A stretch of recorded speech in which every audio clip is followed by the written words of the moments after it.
Yeah, how you describe it, it makes me think of this is the Ernie terms. Is you can have a fire extinguisher on the wall, you can know how to pull it off the wall and pull the pin out of it, but being ready to go run into a fire and do something with it's two different things. And I like how you put it is, it's not like saying, do you have the guts to really go do anything? But you do have to ask yourself ahead of time, if you physically train to do things, have you mentally asked yourself, well, how bad's it going to be? And like you said, every situation being so different, is this a plane full of people, and there is no options at 25,000 feet, you don't.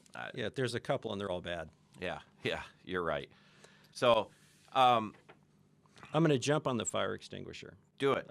Just for a moment, though, because that's the interesting thing with this particular anecdote, this particular group of people, is I was not concerned about preparing them psychologically because these were, fraidy cats, to use the technical term, because they weren't.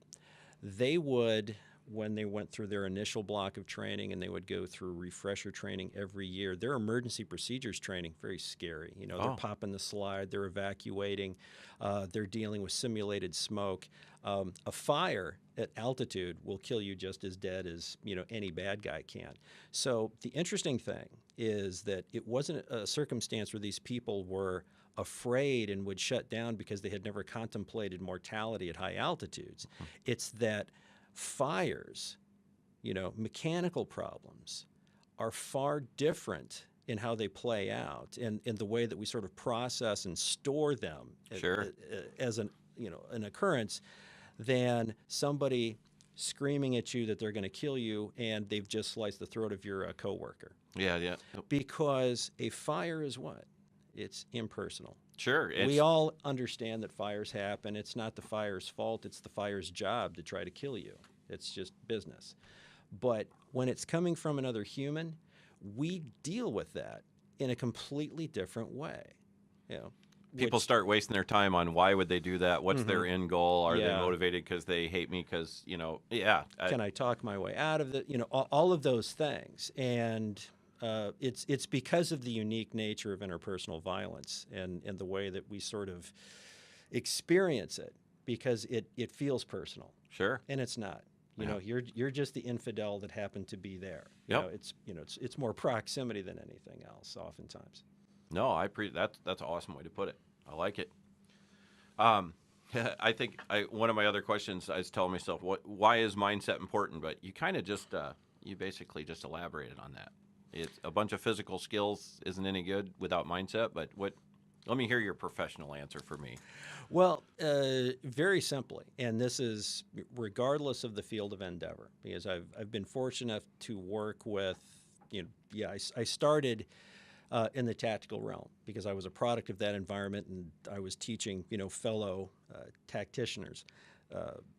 Then that sort of moved into the world of athletics. More recently, that's actually moved into the world of performers within the realm of fine arts. And whatever it is that you do, the one thing that is universal is, you've got this body, the delivery system of your skills. But all of that is perpetually navigated by the brain. So if you're not starting with the computer and then kind of working out from there, you're not being as efficient as you could be. Yeah. So the mechanics of the mechanics. If you look at a kid who takes violin lessons and he's really good and he practices really hard, it's usually not a physical issue that when it comes recital time, if he crashes and burns. It's, nerves, it's who's in the audience, it's some kind of pressure that the person puts on themselves. It's some type of interference that is oftentimes self-created that creates the problems. Sure.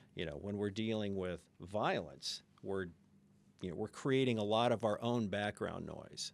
And if we haven't considered that beforehand, if we haven't tried to develop a means to mitigate that, we're not going to be as effective, even if we've got the mechanics down.